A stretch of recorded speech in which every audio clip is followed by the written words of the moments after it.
శ్రీ గణేశాయ నమః. శ్రీ సరస్వత్యై నమః. శ్రీ గురుభ్యో నమః. అధ్యాయం 49 శ్రీ గురు చరిత్ర. నామధారకుడు ఈ లీలలు విని పొలకించిపోయి సిద్ధయోగి పాదాలు పట్టుకొని, మహాత్మా, శ్రీగురుని లీలలు వింటుంటే ఆయన సాక్షాత్తు త్రిమూర్తుల అవతారమని రూఢి అవుతున్నది.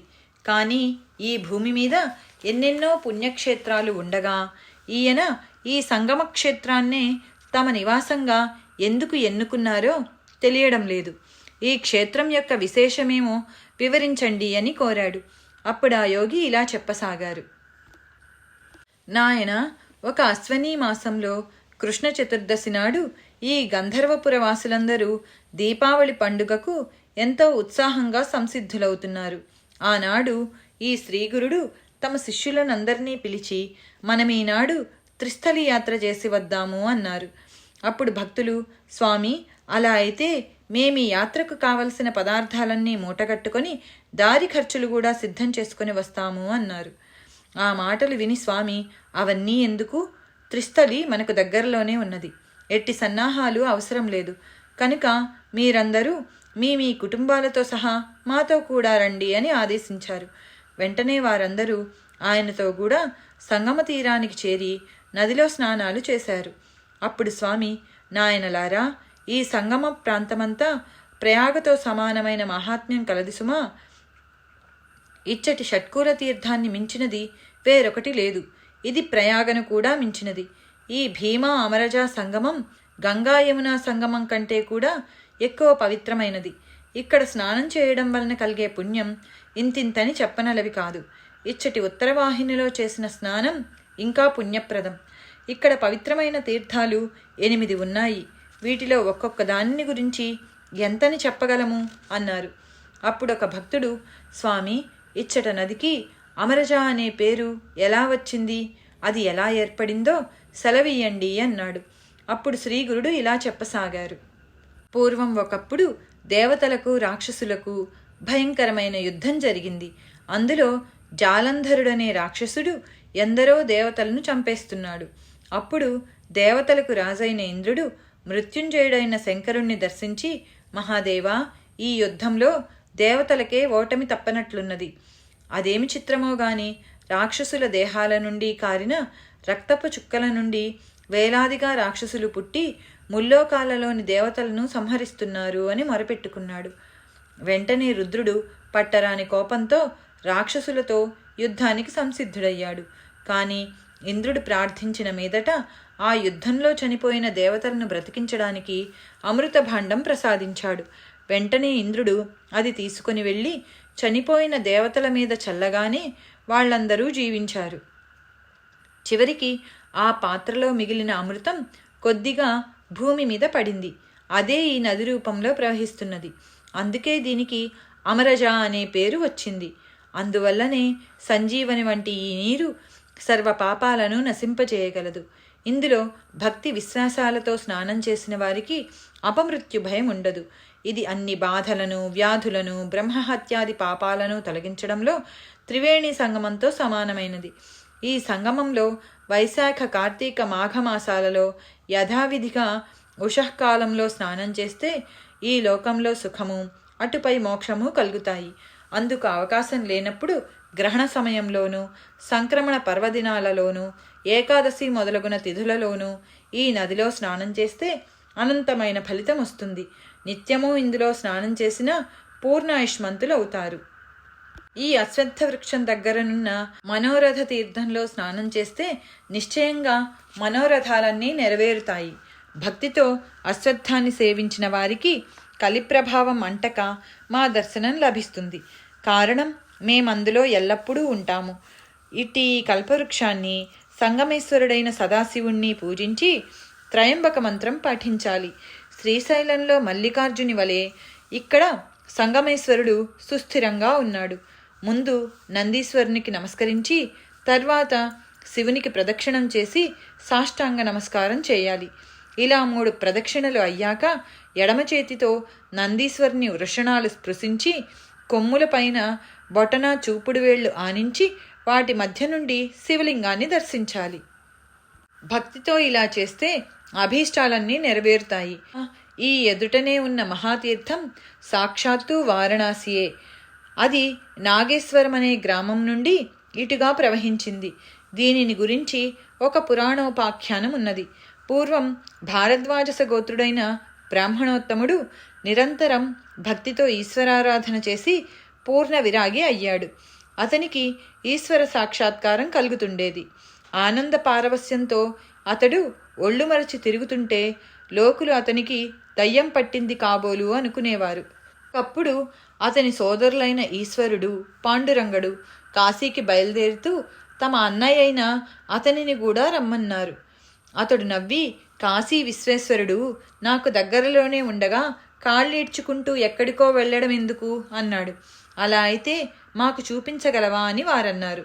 అతడు అంగీకరించి సంగమంలో స్నానం చేసి ఈశ్వరుణ్ణి ధ్యానించి, వ్యోమకేశ, దీనిని కాశీగా చేసి ఇక్కడ విశ్వేశ్వరుని రూపం అందరికీ చూపించు అని ప్రార్థించగా అందరికీ అక్కడే వారణాసి కనిపించింది.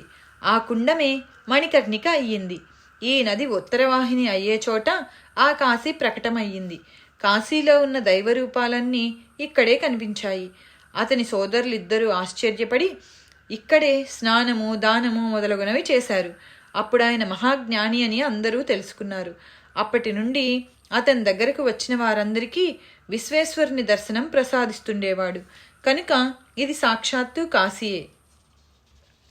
స్వామి అటు తర్వాత భక్తులకు పాప వినాశ తీర్థం చూపించి ఇందులో స్నానం చేస్తే సర్వ పాపాలు భస్మమవుతాయి అని చెబుతుండగా పూర్వాశ్రమంలో వారి సోదరి అయిన రత్నాదేవి అకస్మాత్తుగా అక్కడికి వచ్చి ఆయనకు సాష్టాంగ నమస్కారం చేసింది. శ్రీగురుడు, అమ్మాయి, నీవు చేసిన పాపాల గురించి ఆలోచించావా అన్నారు. ఆమె నమస్కరించి, స్వామి, నేను మూఢురాలిని, సర్వజ్ఞులైన మీరే వాటిని నాకు తెలపాలి అన్నది. అప్పుడు స్వామి, పూర్వం ఒక పిల్లి పిల్లలను పెట్టింది. నీవు చూడకుండా ఆ కుండ నిండా నీళ్లు పోశావు. అవి చచ్చిపోయాయి. అందువలన నీకు పంచమార్జాల హత్యా మహాదోషం చుట్టుకున్నది. ఇంకా చెబుతాను విను అంటుండగా అంతలోనే ఆమె శరీరమంతా కుష్ఠువ్యాధితో నిండిపోయింది. ఆమె భయపడి ఆయన పాదాల మీద పడి, ఓ దయానిధి, ప్రజలు పాపాలు పోగొట్టుకోవడానికి కాశీకి వెళ్ళినట్లు నేను మీ పాదాలను ఆశ్రయించడానికి వచ్చాను, రక్షించు అని ప్రార్థించింది. అప్పుడు శ్రీ నృసింహ సరస్వతి, నీవెన్నో పాపాలు చేశావు, వాటిని మరుజన్మలలో అనుభవించి పోగొట్టుకుంటావో లేక ఇప్పుడే పోగొట్టుకుంటావో చెప్పు అన్నారు. ఆమె, ఇంకా మరొక జన్మ ఎందుకు, నా పాపాలు ఇప్పుడే తొలగించి మరలా జన్మ లేకుండా చేయండి అని ప్రార్థించింది. స్వామి, అలా అయితే నీవు నిత్యము ఈ పాపనాశ తీర్థంలో స్నానం చేస్తుండు. ఒక్కొక్క స్నానానికి 7 జన్మల పాపం నశించిపోతుంది. ఈ కుష్ఠరోగం ఒక లెక్క అని చెప్పారు. అలా చేయగానే ఆమె వ్యాధి మాయమైంది. అది నేను స్వయంగా చూచాను. ఆ క్షేత్ర మాహాత్మ్యం చూచి ఆమె అక్కడే ఉండిపోయింది. అప్పుడు స్వామి మా అందరికీ ఇచ్చటి కోటి తీర్థం చూపించి, ఇందులో సర్వతీర్థాలు ఉన్నాయి. ఇక్కడ చేసిన స్నానానికి 1,000,000 గోవులు దానమిచ్చిన ఫలితం ఉంటుంది. ఇక్కడ చేసిన దానానికి కూడా 1,000,000 రెట్లు ఫలితం ఉంటుంది. దీనికి అవతలనున్న రుద్రపాద తీర్థంలో గయలో లాగానే కర్మ చేసి రుద్రపాదస్వామిని పూజించాలి అని చెప్పారు. తర్వాత కేశవస్వామి దగ్గరనున్న చక్రతీర్థం చూపి అక్కడ స్నానం చేస్తే జ్ఞానం కలుగుతుందని శ్రీగురుడు చెప్పారు. కల్లేశ్వరుని దగ్గరనున్న మన్మథ తీర్థంలో స్నానం చేసి ఈశ్వరుణ్ణి పూజిస్తే అష్టైశ్వర్యాలు సిద్ధిస్తాయి. శ్రావణ మాసంలో అఖండాభిషేకము, కార్తీక మాసంలో దీపోత్సవము చేస్తే అష్టసిద్ధులు, మోక్షము కూడా లభిస్తాయి. స్వామి చెప్పినది విని అందరూ సంతోషించి ఈ అష్టతీర్థాలలో స్నానం చేశారు. నాడు శ్రీగురుడు మఠం చేరగానే ఆ భక్తులు సమారాధన చేశారు. శ్రీ దత్తాయ గురవే నమః. శ్రీ శ్రీపాదశ్రీ వల్లభాయ నమః. శ్రీ నృసింహ సరస్వత్యై నమః. శ్రీ గురు చరిత్ర అధ్యాయం 49 సంపూర్ణం. శ్రీ గణేశాయ నమః. శ్రీ సరస్వత్యై నమః. శ్రీ గురుభ్యో నమః. అధ్యాయం 50 శ్రీ గురు చరిత్ర. కలి ప్రభావం చేత శివకేశవాది భేదాలకు తోడు ఇతర మతాలు మన దేశంలో ప్రవేశించాయి. వాటన్నింటి మధ్య అసహనం తలెత్తింది. శ్రీ దత్తస్వామి వాటి మధ్య కూడా సామరస్యాన్ని నెలకొల్ప సంకల్పించాడు. అందుకే శ్రీగురుడు ఒక మ్లేచ్ఛరాజును కూడా అనుగ్రహించి హిందువుల పట్ల గౌరవం, ఆదరణ కలిగి ప్రవర్తించేలా చేశాడు, కృతార్థుని చేశాడు. తర్వాత దత్తావతార చరిత్రలలో ఈ అంశం ప్రబలమైంది. సద్గురువు కృపకు పాత్రమైన వంశాలలో తరతరాలు ఆయన యందు దృఢభక్తి కలిగి నిలిచి ఉండగలదని గత అధ్యాయాలలో చూచాము.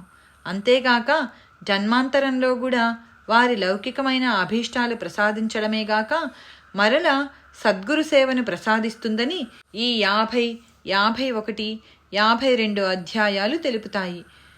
సద్గురువు నివాసం వల్ల పవిత్రమైనటువంటి స్థలాలు శాశ్వతంగా నిత్య జాగృతమై గురు సాన్నిధ్యాన్ని భక్తులకు ప్రసాదించగలవని కూడా ఈ అధ్యాయాలలో మనం తెలుసుకోగలము. అట్టి అనుభవాలెందరివో సద్గురు జ్యోతిలో చూడవచ్చు. క్షరము లేక నాశము లేని రూపం ధరించిన శ్రీగురు తత్వమే శ్రీగురు చరిత్ర. దాని పారాయణము శ్రీగురు మానసిక పూజయే, ధ్యానమే. ధ్యానమంటే సజాతీయ భావ పరంపర, నిత్యపారాయణ అనన్య చింతయే. దాని మననము అనుభవపూరితమైన పరమార్థ ప్రబోధమే. పారాయణ చేస్తున్నంతసేపు మనస్సు గురు సన్నిధిలో ఉంటుంది గనుక అది సత్సంగమే. సత్సంగం వలన నిస్సంగత్వము, నిశ్చలత్వము, జీవన్ముక్తి కలుగుతాయని శాస్త్రం. సాక్షాత్తు గురు సన్నిధిలో ఉండడమే పారాయణ ప్రయోజనమని గుర్తుంచుకొని పారాయణ చేయాలి. అట్టి ఆసక్తి కూడా సద్గురు కృపకు చిహ్నమేనని అనుభవజ్ఞుడైన సిద్ధుడు పదే పదే చెబుతున్నాడు. కథారంభం. నామధారకుడు, స్వామి, మీరు పరమ పవిత్రమైన క్షేత్ర మాహాత్మ్యం చెప్పారు. మీరు వర్ణిస్తుంటే ఆ క్షేత్రాలను చూస్తున్నట్లున్నది. ఎక్కడ సాక్షాత్తు పరమేశ్వరుడైన గురువుంటే అక్కడే దేవతలు, తీర్థాలు ఉంటాయి. ఈ సంగమం కృష్ణా పంచగంగా సంగమం వంటిది. ఇక్కడ పశుపక్షాదులు నీళ్లు త్రాగి స్నానం చేసి కృతార్థత పొందాయి. ఇక మానవుల సంగతి చెప్పాలా? దీని మాహాత్మ్యం వింటేనే పాపాలు పోతాయి. ఇక ఇక్కడ నివాసం చేసేవారికి ముక్తి కరతలామలకమే. స్వామి, మీ హృదయం శ్రీగురుని లీలలతో నిండియున్నది. వాటినింకా వినాలని ఉన్నది. దయచేసి వినిపించండి అన్నాడు. అప్పుడు సిద్ధయోగి, నాయనా, నీవు ధన్యుడివి. భగవంతుని కృప వల్లనే నీకిట్టి ప్రీతి కలిగింది. అటు పై కథ చెబుతాను విను. వైఢూర్య నగరాన్ని ఒక యవనరాజు పరిపాలిస్తుండేవాడు. అతడు విఘ్నుడు, శుద్ధాత్ముడు, సర్వభూత సముడును.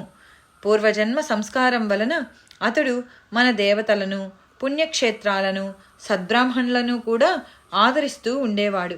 అది సహించక అతని కొలువులోని యవనమత గురువులు అతనితో, రాజా, మన ధర్మాన్ని మాత్రమే మీరు ఆదరించడం మంచిది. ఇప్పుడు మీరు చేసేది మనము కలలోనైనా తలచరానిది. హిందువుల మతధర్మం బోధించేవేవి సత్యమైనవి కావు. రాజా, వారు అచేతనములైన శిలలలోనూ అశ్వత్థాది వృక్షాలలోనూ దేవుడు ఉంటాడు అంటారు. అలా తలచడం మహాపాపమని మనం విశ్వసిస్తాము. కనుక వారిని సమానులుగా గౌరవించడం తగదు అనేవారు. రాజు సృష్టిలోని జీవులందరూ భగవంతుని బిడ్డలే. ఆయన అన్ని జీవుల పట్ల సమానమైన ప్రేమ కలిగి ఉంటాడు.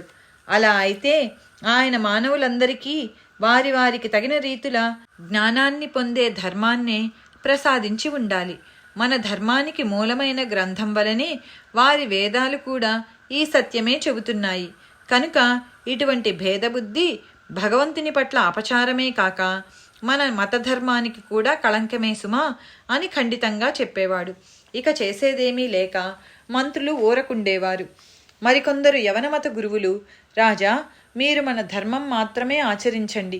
ఇప్పుడు మీరు చేసే పని మంచిది కాదు. అవయవాలన్నీ దేహానికి సమానమైనప్పుడు ఈ దేశస్థులు నమ్మినట్లు మానవుల మధ్య వర్ణాశ్రమ భేదాలెలా ఉంటాయి అనేవారు. వారితో రాజు, మీరు బుద్ధిమాంద్యం వలన భ్రమపడుతున్నారు. గుణకర్మల భేదం వలన మానవులను దైవమే 4 వర్ణాలుగా సృష్టించారని వారంటారు. మానవుల గుణకర్మలలో భేదముండడం మనం చూస్తున్నాం కదా. మీరు చెప్పినట్లు అవయవాలన్నీ దేహానికి సమానమే. కానీ ఆ దేహంలోని అవయవాలన్నీ ఒకేలాగా ఉండవు, ఒకే పని చేయవు. ఏ అవయవం చేయవలసిన పని ఆ అవయవమే సమర్థవంతంగా చేయగలదు. అదే దానికి సార్థకత. నిజానికి భగవంతుడు సర్వవ్యాపి అని మనవలే వారు విశ్వసిస్తారు. కానీ అగ్నులైన పామరులు హృదయ శుద్ధి లోపించడం వలన పరమాత్మను ఆ రీతిన ధ్యానించలేరు. పిల్లలకు మొదట పెద్ద పెద్ద అక్షరాలు దిద్దపెట్టినట్లే పామరులకు ఏకాగ్రత కుదరడానికి ప్రథమ సోపానంగా మాత్రమే వారి పెద్దలే దైవానికి విగ్రహాలు కల్పించారు. వారు అలా ఏకాగ్రత సాధించాక పరమేశ్వరుణ్ణి యథాతథంగా ధ్యానించగలుగుతారు. విగ్రహారాధన మందబుద్ధులకు ఒక సాధనమే కాని ధ్యేయం కాదని వారి మతమే చెబుతుంది. దుమ్ము కప్పిన అద్దంలో మన ప్రతిబింబం సరిగ్గా కనపడదు, శుద్ధమైన అద్దంలో స్పష్టంగా కనిపిస్తుంది. అలాగే మలినమైన మనస్సులో ఈశ్వర భావం కలగదు.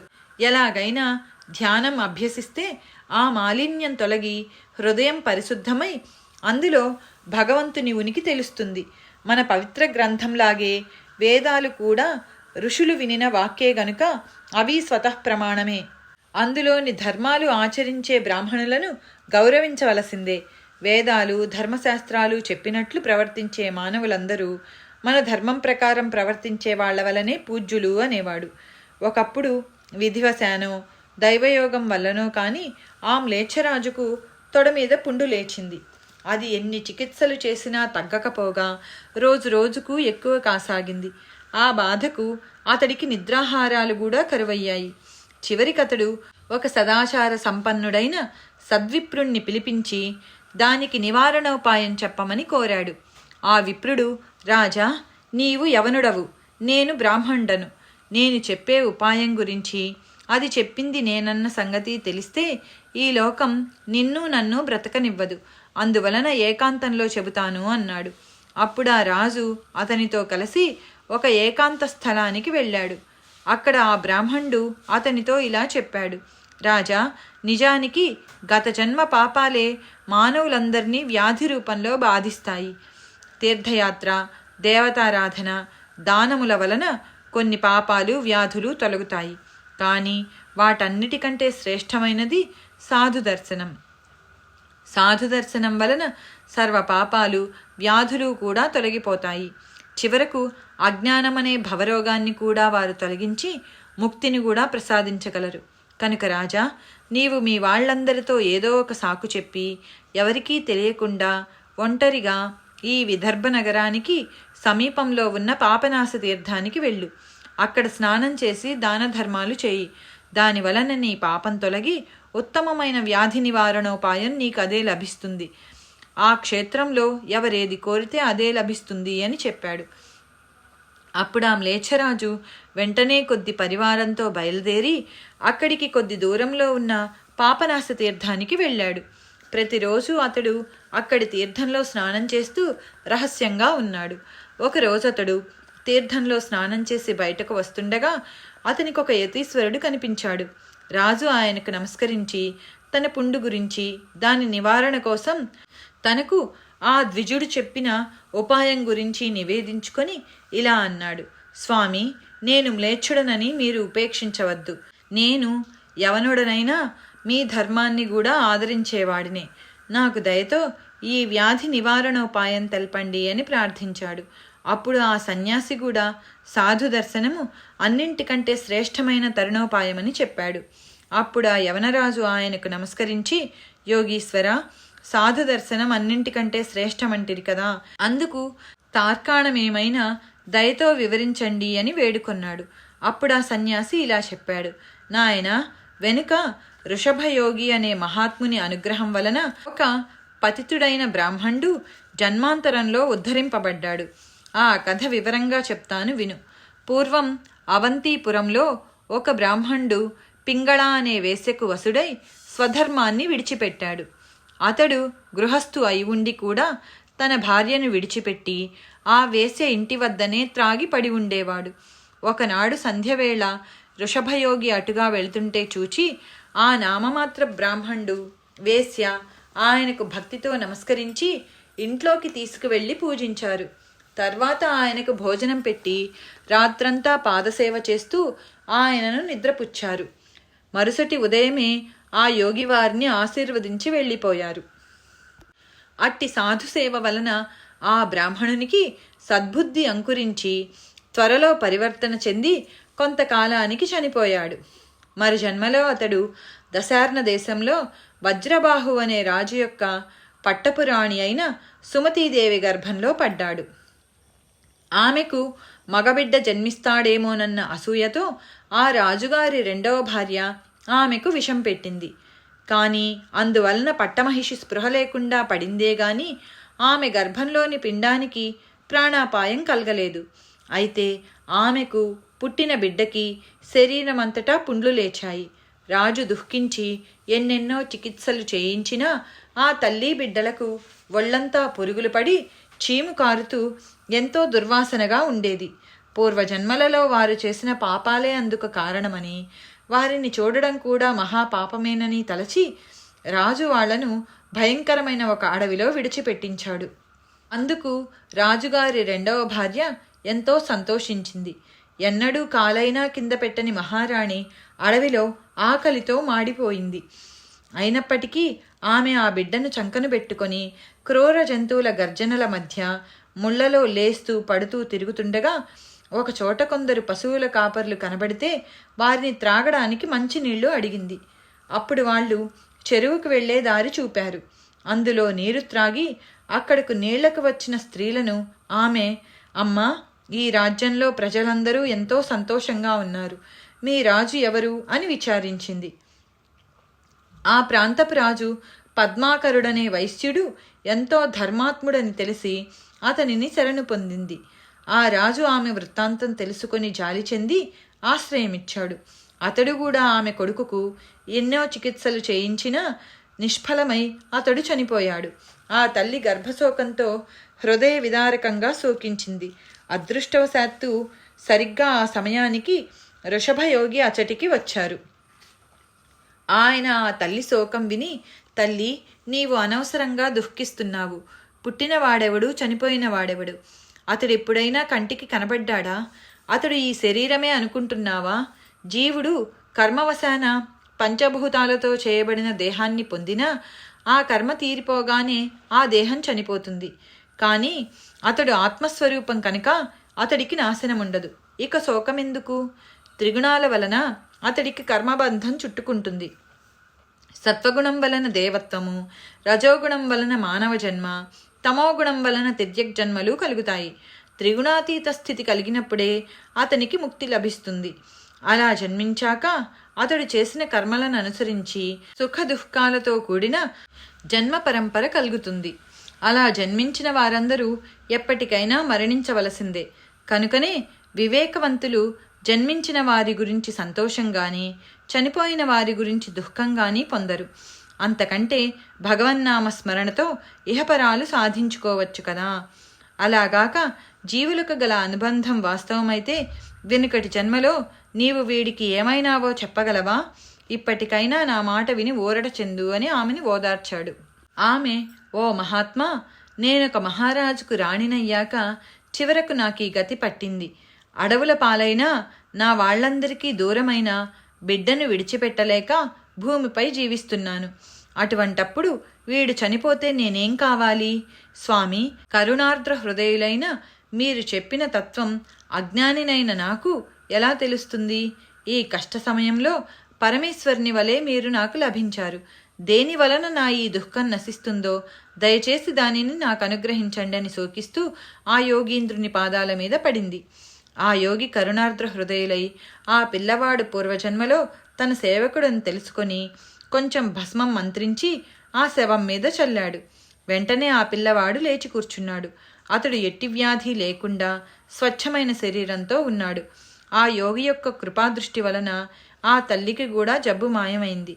ఆ తల్లి సంతోషంతో నమస్కరించగానే ఆ యోగి ఆమెకు కొంచెం భస్మమిచ్చి, అమ్మా, నీవు నీ బిడ్డ ఇది ధరించండి. మీ శరీరాలు వజ్ర సమానమై వృద్ధాప్యం చెందవు. నీ కుమారుడు ఉత్తమ గుణవంతుడు, యశస్వి అయి భద్రాయువు అనే పరాక్రమవంతుడైన రాజుగా దేశాన్ని పాలించి కీర్తికెక్కుతాడు అని ఆశీర్వదించి వెళ్ళిపోయాడు. కనుక ఓ రాజా, మహాత్ముల కృపాదృష్టి మాత్రం చేతనే ఎంతటి వ్యాధి అయినా నశించగలదు. నీకు వచ్చిన వ్రణం తగ్గడంలో ఆశ్చర్యమేమున్నది అన్నాడు. అప్పుడు రాజు, స్వామి, నా వ్యాధిని నివారించగల సత్పురుషుని దర్శనం నాకెలా లభిస్తుందో దయచేసి తెల్పండి అని వేడుకొన్నాడు. అప్పుడు ఆ సాధుపుంగవుడు గంధర్వపురంలోని శ్రీగురుని గురించి తెలిపారు. వెంటనే ఆ రాజు గాన్గాపురానికి బయలుదేరాడు. సరిగ్గా అదే సమయానికి శ్రీగురుడు ఇక్కడికి మ్లేచ్ఛరాజు వస్తాడు. అందువలన ఇచ్చటి ఆచారవంతులైన హిందువులకు బాధ కలగవచ్చు. మా మహాత్మ్యం లోకమంతటా వెల్లడైంది కనుక మేము ఇంకా ఎక్కువ కాలం ఇక్కడ ఉండకూడదు. మేము ఇక్కడే ఉంటే ఇంకెందరో మ్లేచ్ఛులు కూడా వస్తారు. భక్తి సదాచారము లేనివారు కూడా పేరాసతో ఇక్కడికి వస్తారు. కనుక ఇంక మేము అంతర్ధానమవడం మంచిది.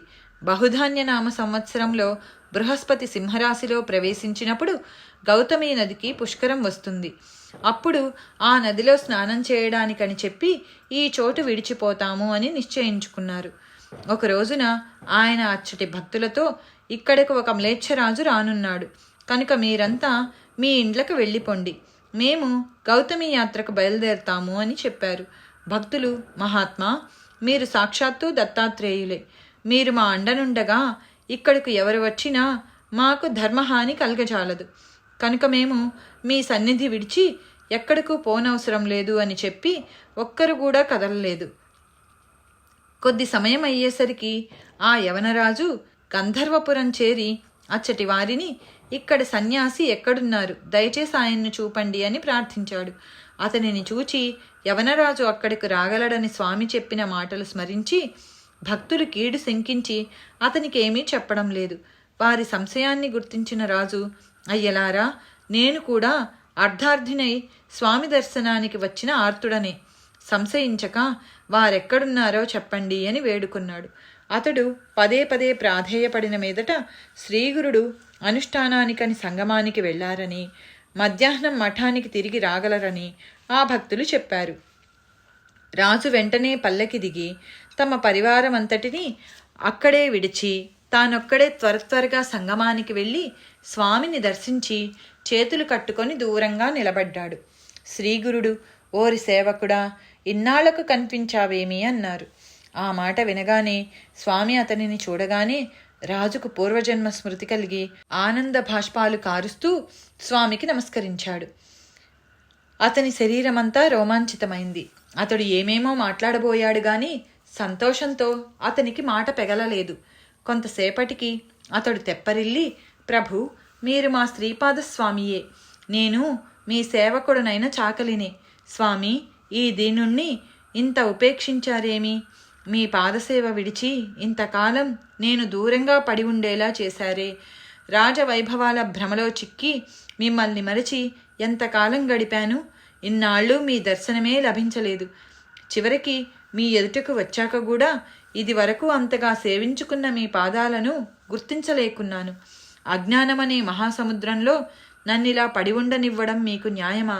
జరిగింది చాలు. ఇక నుండైనా మీ పాదాలు విడువను, నన్ను ఉద్ధరించండి అని చెప్పి ఆయనకు నమస్కరించుకున్నాడు.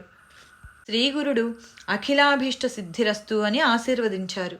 వెంటనే ఆ రాజు తనను బాధిస్తున్న వ్రణం తగ్గించమని వేడుకున్నాడు. స్వామి, ఏదిరా నీ వ్రణం చూపించు అనగానే అతడు తన తొడవంక చూచుకొని ఆ కురుపు మటుమాయమవడం చూచి ఆశ్చర్యచకితుడై భక్తితో ఆయనకు నమస్కరించాడు. ఆ స్వామి గంభీర వదనులై, ఏమిరా, నీవు కోరుకున్న రాజ్యభోగాలు తనివి తీరా అనుభవించావా, లేక ఇంకేమైనా కోరికలు మిగిలి ఉన్నాయా?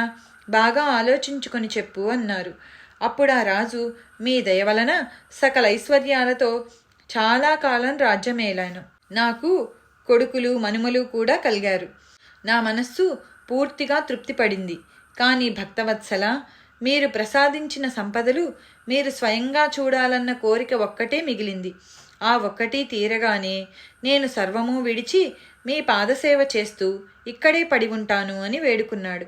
స్వామి, ఓరి సన్యాసులమైన మేము పాపభూయిష్టమైన నీ మ్లేచ్ఛరాజ్యంలో అడుగు పెట్టకూడదు. నీ మతస్థులు గోవులను చంపుతారు కనుక మాకది తగదు అన్నారు. స్వామి, నేను మీ సేవకుడను, మీ రజకుడను కానా? ఈ రాజ్యమంతా మీరు ప్రసాదించిందే కదా. కర్మవశాన ఈ జాతిలో జన్మించానే గాని నేను మీ సేవకుడినే కదా. మీరు ప్రసాదించిన రాజ్యాన్ని, కొడుకులను, మనుమలను మీకు చూపాలని నా కోరిక. మీరు దూరంగా ఉండే మీ కృపాదృష్టి వారి మీద, మా ప్రజల మీద ప్రసరింపజేయండి.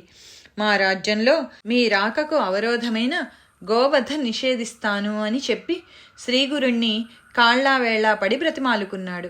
స్వామి, ఆహా, మా మహాత్మ్యం వెల్లడవడం వలన నీచులు కూడా ఇంకెందరో ఇక్కడికి వస్తారు.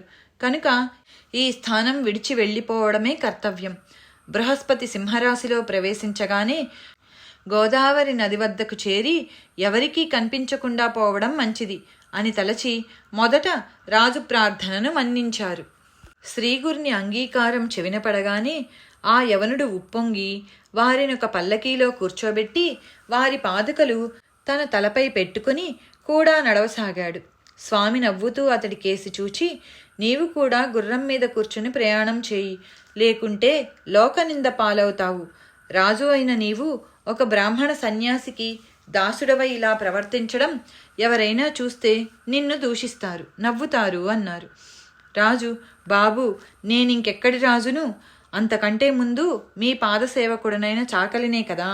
పరశువేది స్పర్శ వలన ఇనుము బంగారమైనట్లు కేవలం మీ కృపాదృష్టి వల్లనే నేను పవిత్రుడనయ్యాను. మీరు సాక్షాత్తు పరమేశ్వర్లే. మానవ మాత్రుడనైన నేను లోకానికి రాజునైనా నిజానికి మీ సేవకుడనే. ఎవరో ఏమో అనుకుంటారని మీ పాదసేవ మానుకుంటానా అంటూ ముందుకు సాగిపోయి తాను దూరాన విడిచి వచ్చిన పరివారాన్ని స్వామికి చూపించాడు. శ్రీగురుడు సంతోషించి, మనం చాలా దూరం పోవాలి, నా మాట విని ఇకనైనా గుర్రం మీద ఎక్కి ప్రయాణం చేయి అన్నారు. శ్రీగురుణ్ణి శిష్యులను కూడా ఉచితమైన వాహనాలలో కూర్చుండబెట్టి వారితో కూడా గుర్రం మీద బయలుదేరాడు.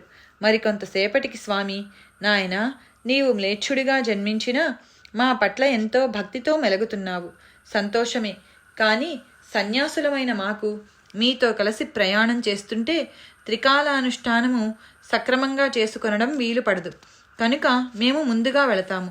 మీరందరూ మెల్లగా వచ్చి పాపనాశ తీర్థం దగ్గర మమ్మల్ని కలుసుకోండి అని చెప్పి రెప్పపాటులో స్వామి అదృశ్యులయ్యారు. అంతలో ఆయన ఎక్కడా కనిపించకపోయేసరికి అందరూ నివ్వెరపోయారు. ఆయన అలా అదృశ్యమై వైఢూర్య నగరానికి కొద్ది దూరంలో ఉన్న పాపనాశ తీర్థం చేరి అక్కడ యోగాసనంలో కూర్చొని అనుష్ఠానం చేసుకోసాగారు. కొందరు శిష్యులు వారితో కూడా అక్కడికి చేరి శుశ్రూష చేస్తున్నారు. అప్పుడు ఆ ప్రాంతంలో ఉంటున్న సాయందేవుని కుమారుడైన నాగనాథుడు స్వామిని దర్శించాడు. ఆయనను ప్రార్థించి శిష్య సమేతంగా వారిని తన ఇంటికి తీసుకుపోయి పూజించి అందరికీ భిక్ష ఇచ్చాడు. నాటి సాయంత్రం అతనితో స్వామి, నాయనా, యవనరాజును పాపనాశ తీర్థానికి రమ్మని చెప్పాము. మేము అక్కడికి పోతాము, లేకుంటే మమ్ము వెతుక్కుంటూ యవనుడు ఇక్కడికి వస్తాడు. అతనిక్కడికి వస్తే నీ ఆచారానికి భంగం కలుగుతుంది అని చెప్పి శిష్యులతో కలిసి ఆ తీర్థం దగ్గరకొచ్చి అక్కడ భద్రాసనంలో కూర్చున్నారు. ఇంతలో అక్కడ ఆ యవనరాజు స్వామి అదృశ్యమవగానే, అయ్యో, స్వామి నన్ను ఉపేక్షించి ఇలా నన్ను విడిచి వెళ్ళిపోయారు. నేనేమి అపరాధం చేశానో? అయినప్పటికీ నన్ను తీర్థానికి రమ్మని చెప్పారు కదా, అక్కడ నా కోసం వారు వేచి ఉంటారు అని తలచి 40 క్రోసుల దూరంలో ఉన్న ఆ తీర్థానికి సాధ్యమైనంత త్వరగా చేరుకున్నాడు. అక్కడ స్వామిని ఆహ్వానించి తన నగరానికి తీసుకువెళ్ళాడు. అతడు మహావైభవంగా అలంకరించిన ఆ నగర వీధులలో స్వామిని, వారి శిష్యులను ఆ వాహనాలపై తీసుకుపోతూ తాను మాత్రం కాలినడకన ఊరేగింపుతో వచ్చాడు. అతడు తన మతధర్మం విడచి ఒక బ్రాహ్మణ సన్యాసికి దాసుడై మెలగడం చూచిన యవనులు అతనిని అసహ్యించుకున్నారు. నగరవాసులైన బ్రాహ్మణులు సంతోషించి సనాతన ధర్మాభిమాని అయిన అటువంటి రాజు లభించినందుకు పొంగిపోయారు. స్వామికి రాజు అడుగడుగుకు ఆరతులు ఇప్పించడము, వింజామరలతో విస్తుండడము చూచిన పురవాసులు స్వామిని చూచి, ఈయనెవరో భగవదవతారమే కాని మానవ మాతృలు కారు, లేకుంటే ఒక బ్రాహ్మణ సన్యాసికి ఒక యవనరాజు ఇలా ఎందుకు సేవ చేస్తాడు? అయినప్పటికీ ఈ దృశ్యం కూడా కలికాల వైపరీత్యమే అనుకుని ఆశ్చర్యపోయారు.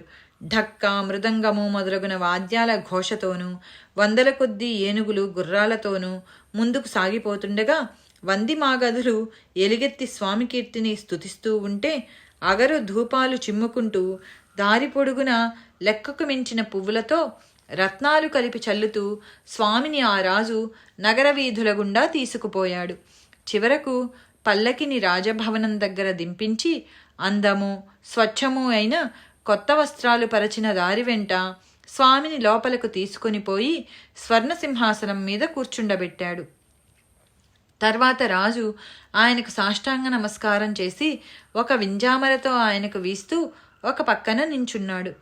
అప్పుడు రాజు తన రాణులు, అంతఃపుర కాంతలు, రాజకుమారులు, కుమార్తెలను రప్పించి వారి చేత స్వామికి పాదపూజ చేయించాడు. చివరకు అతడు, స్వామి, నేను జన్మతః హీనుడనైనా తమ కృప వలన ఈనాటికి కృతార్థుడనయ్యాను. నేను కోరుకున్నవన్నీ నెరవేరాయి అని చెప్పి నమస్కరించాడు. అతడు చేసిన సపర్యలకు సంతోషించి శ్రీగురుడు అందరినీ దీవించి, ఓరి, నీకింకేమైనా కోరవలసినది ఉంటే నిస్సంకోచంగా చెప్పుకో అన్నారు. ఆ రాజు తనకింక నిరంతర గురుపాద సేవ తప్ప వేరేమీ అక్కర్లేదని నిశ్చయంగా చెప్పాడు. స్వామి సంతోషించి, అలా అయితే ఈ రాజ్యభారము నీ కొడుకులకు అప్పగించి శ్రీశైలం వెళ్ళు.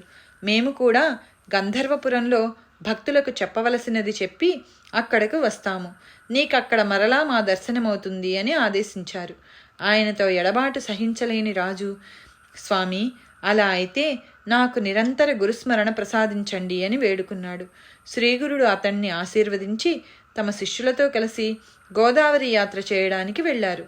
చివరకు వారందరూ ఆ నదిలో స్నానం చేసి భీమా అమరజ సంగమం చేరుకున్నారు.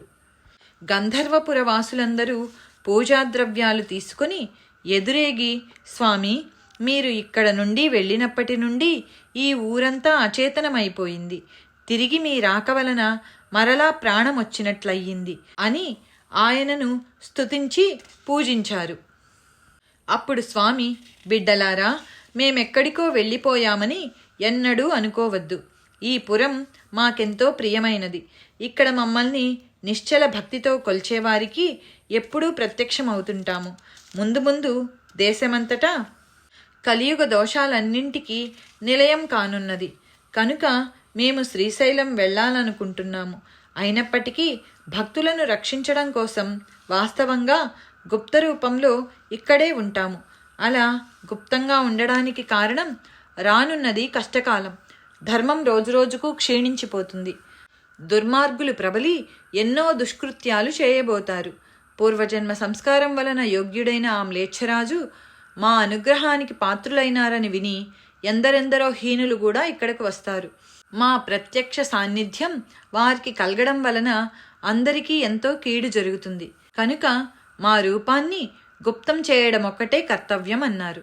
అది విని పురవాసులు ఎంతగానో బాధపడుతూ నిశ్చేష్టులై బొమ్మలలాగా నిలుచున్నారు.